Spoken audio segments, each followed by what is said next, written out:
Now let's focus on Africa, as New Delhi is doing. Foreign Minister S. Jaishankar is visiting the continent, two countries specifically, Uganda and Nigeria.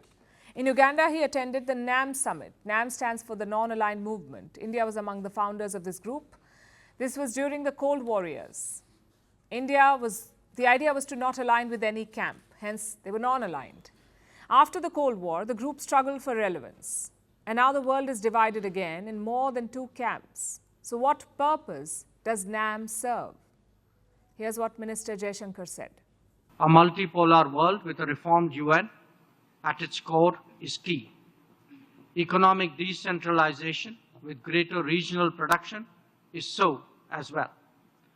But we must press for cultural rebalancing where all heritage is mutually respected. A reformed United Nations and a multipolar world order. These goals stop India's diplomatic agenda. And guess who else wants the same?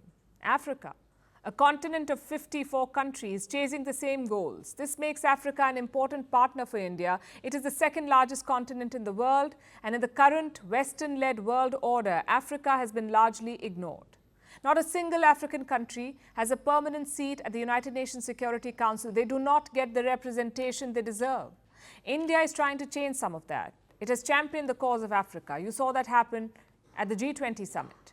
India was the president last year, and it pushed for the entry of the African Union, making the G20 the G21, group of 21 now, including the African Union.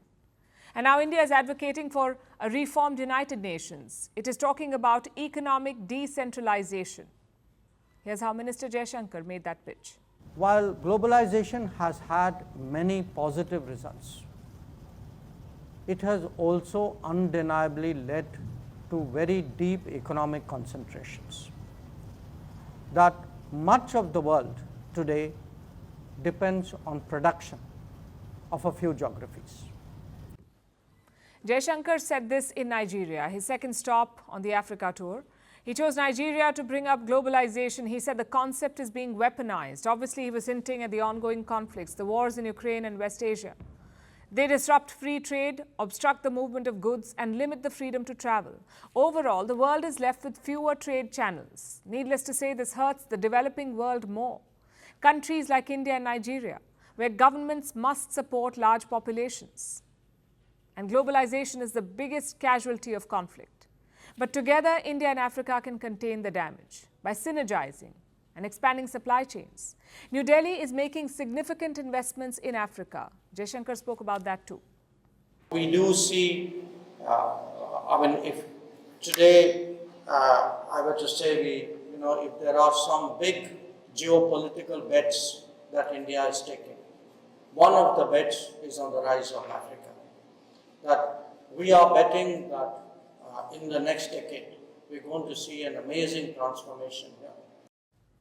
India is betting on Africa's rise. It is opening doors for Indian corporates. They're being encouraged to invest in Africa, and the progress has been steady. India is already among Africa's top 5 investors. So far, almost 200 projects have been completed. Another 65 are underway, and 81 are in the pipeline. India's trade with Africa is also rising. It has crossed $95 billion a year. India is offering concessional loans to African partners. So far, it has granted more than $12 billion. And there's potential for a lot more, because this is a relationship based on mutual interest and common goals, which is not to say there won't be challenges. There's a new scramble for Africa. China, Russia, the US, Europe, they're all looking to make the most of it. India cannot match their checkbooks. And India does not practice their military interventionism. So India must do what it does best. Build ties based on mutual respect, not get distracted by the other players, and play the long game.